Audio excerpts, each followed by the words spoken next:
गणगौर कथा। एक बार भगवान शंकर पार्वती जी एवं नारद जी के साथ भ्रमण हेतु चल दिए। वे चलते चलते चैत्र शुक्ल तृतीया को एक गांव में पहुंचे।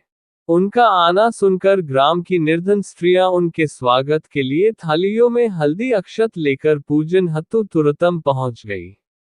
पार्वती जी ने उनके पूजा भाव को समझकर सारा सुहाग रस उन पर छिक दिया। वे अटल सुहाग प्राप्त कर लौटी। धनी वर्ग की स्त्रियां थोड़ी देर बाद अनेक प्रकार के पकवान सोने चांदी के थालों में सजाकर पहुंची।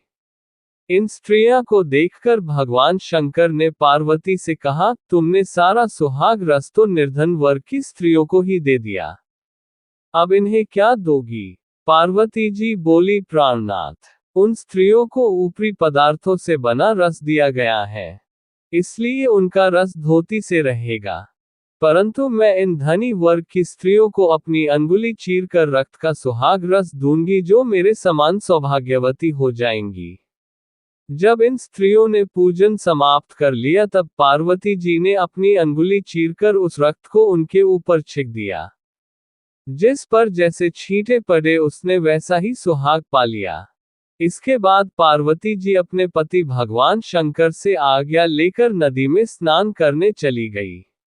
स्नान करने के पश्चात बालू की शिवजी की मूर्ति बनाकर पूजन किया, भोग लगाया तथा प्रदक्षिणा करके 2 कणों का प्रसाद खाकर मस्तक पर टीका लगाया।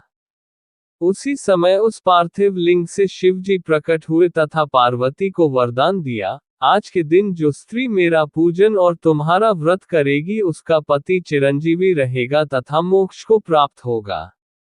भगवान शिव यह वरदान देकर अंतर्धान हो गए। इतना सब करते करते पार्वती जी को काफी समय लग गया। पार्वती जी नदी के तट से चलकर उस स्थान पर आई जहां पर भगवान शंकर व नारद जी को छोड़कर गई थी। शिवजी ने विलंब से आने का कारण पूछा तो इस पर पार्वती जी बोली, मेरे भाई भावज नदी किनारे मिल गए थे। उन्होंने मुझसे दूध भात खाने तथा ठहरने का आग्रह किया, इसी कारण से आने में देर हो गई। ऐसा जानकर अंतर्यामी भगवान शंकर भी दूध भात खाने का लालच में नदी तट की ओर चल दिए। पार्वती जी ने मौन भाव से भगवान शिवजी का ही ध्यान करके प्रार्थना की, भगवान आप अपनी इस अनन्य दासी की लाज रखिए। प्रार्थना करती हुई पार्वती जी उनके पीछे पीछे चलने लगी। उन्हें दूर नदी तट पर माया का महल दिखाई दिया।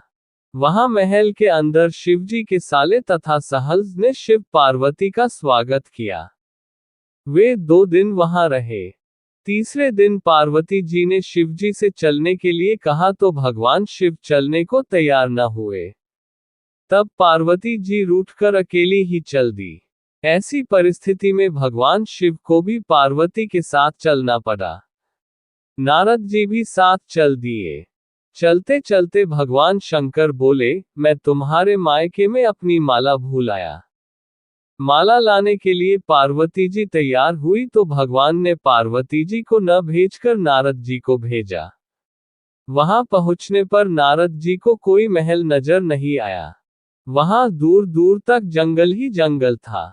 सहसा बिजली कौंधी। नारद जी को शिवजी की माला एक पेड़ पर टंगी दिखाई दी। नारद जी ने माला उतारी और शिवजी के पास पहुंचकर यात्रा कर कष्ट बताने लगे। शिवजी हंसकर कहने लगे, ये सब पार्वती की ही लीला है। इस पर पार्वती जी बोली, मैं किस योग्य हूं? ये सब तो आपकी ही कृपा है। ऐसा जानकर महर्षि नारद जी ने माता पार्वती तथा उनके पतिव्रत प्रभाव से उत्पन्न घटना की मुक्त कंठ से प्रशंसा की।